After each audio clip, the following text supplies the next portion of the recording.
Assalamualaikum warahmatullahi wabarakatuh. Pada video ini, kami akan menampilkan hasil diskusi kelompok kami dengan materi perancangan sistem. Sebelum masuk ke pembahasan, izinkan saya memperkenalkan anggota kelompok terlebih dahulu. Yang pertama yaitu Viola Putri dari Nasmi dengan nomor BP 240112. Yang kedua, saya sendiri yaitu Zahra Ramadhani Khoiri dengan nomor BP 240113. Yang ketiga, Cilsalia Harsi dengan nomor BP 200312. Yang keempat, Divina Viola dengan nomor BP 200315. Baik, langsung saja kita masuk ke pembahasan materi. Konsep perancangan sistem. Konsep dasar perancangan sistem adalah proses mendesain sistem baru atau memperbaiki sistem yang sudah ada agar menjadi lebih baik, yang melibatkan penentuan proses, data yang diperlukan, serta merancang input, output, dan file. Tujuan utamanya adalah untuk memenuhi kebutuhan pengguna dan menghasilkan rancang bangun sistem yang jelas serta lengkap. Materi selanjutnya yaitu konsep dasar tentang alat bantu perancangan sistem. Alat bantu perancangan sistem adalah alat visual yang digunakan untuk merancang sistem informasi, termasuk menjelaskan prosedur, fungsi, struktur, dan data yang dibutuhkan. Konsep dasarnya adalah untuk memberikan gambaran yang jelas dan terperinci tentang sistem yang akan dibuat, memenuhi kebutuhan pengguna, dan menjadi panduan bagi pengembang perangkat lunak untuk mengimplementasikannya. Selanjutnya ada aliran sistem informasi lama atau bisa disebut dengan ASI lama. Aliran sistem informasi atau ASI lama adalah pemetaan proses pengolahan data yang ada saat ini dalam suatu sistem yang seringkali dilakukan secara manual atau memiliki banyak kelemahan seperti tidak efisien, duplikasi pekerjaan, atau memakan banyak waktu. ASI lama digambarkan menggunakan bagan atau diagram untuk mengidentifikasi masalah-masalah yang perlu diperbaiki dan menjadi dasar untuk merancang sistem yang baru dan lebih baik. Setelah itu juga ada karakteristik utama pada ASI lama. Yang pertama, manual dan tidak efisien. Sistem seringkali bergantung pada proses manual, seperti pengisian formulir, pembuatan laporan rangkap, dan pengarsipan fisik. Yang kedua, ada banyak kelemahan. Terdapat masalah seperti duplikasi data, kesalahan berulang, dan proses yang memakan waktu, yang dapat menyebabkan inefisiensi. Yang ketiga ada digunakan sebagai dasar perancangan. ASI lama menjadi titik awal untuk analisis sistem yang ada, guna mengidentifikasi kekurangan dan mengusulkan perubahan untuk mengembangkan sistem baru yang lebih efektif. Terakhir ada menggunakan simbol.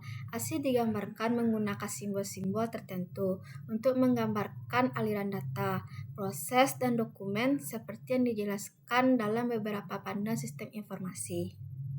Dan di sini juga ada simbol-simbol pada ASI lama. Yang pertama ada simbol proses yang digunakan sebagai menunjuk proses dari operasi program komputer. Yang kedua ada simbol dokumen, yaitu menunjukkan input dan output baik untuk proses manual, mekanik, atau dokumen. Yang ketiga ada simbol kegiatan manual yang digunakan sebagai menunjukkan kegiatan manual. Yang keempat ada penyimpanan arsip, yaitu digunakan sebagai file yang diarsipkan menurut alfabetnya atau huruf. Yang kelima ada penyimpanan arsip yang digunakan sebagai file yang diarsipkan menurut numerik atau angka. Terakhir ada simbol garis alir, yaitu digunakan sebagai menunjuk arus dari proses. Dan teman-teman bisa lihat tabel-tabel simbol-simbol pada ASI lama.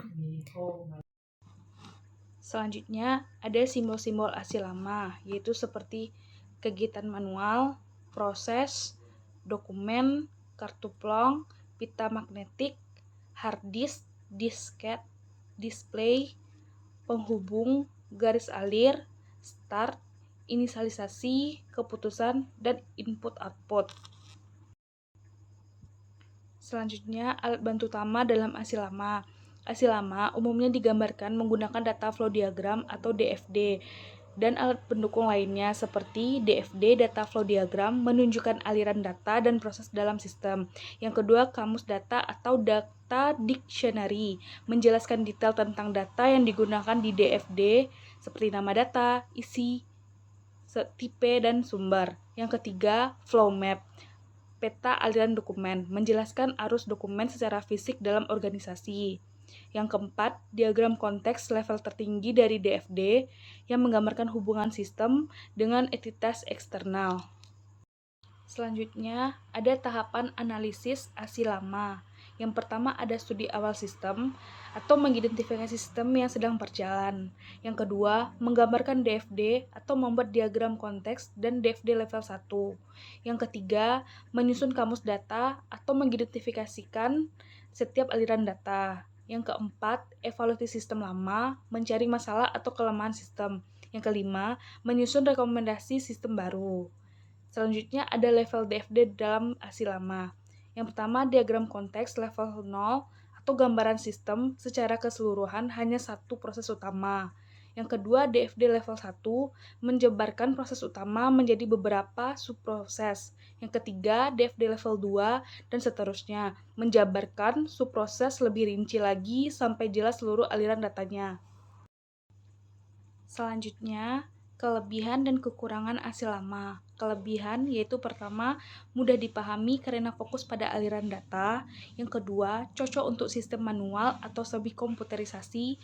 Yang ketiga, membantu analisis awal sistem lama sebelum migrasi ke sistem baru.